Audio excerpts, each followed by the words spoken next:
பல்லாயிரம் முனிவர் பணியும் பரமனிங்கு பல்லாயிரம் முனிவர் பணியும் பரமனிங்கு இல்லாத இடமேது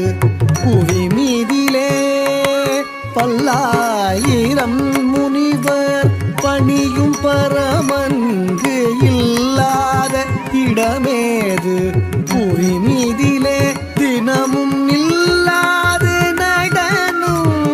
ஆடிடும் அழகினை பல்லாயிரம் மொழியில் சொன்னாலும் விளங்காது சொல்லாலே இயம்பிடல் இயலாதையா ஆடல் வல்லோனே தில்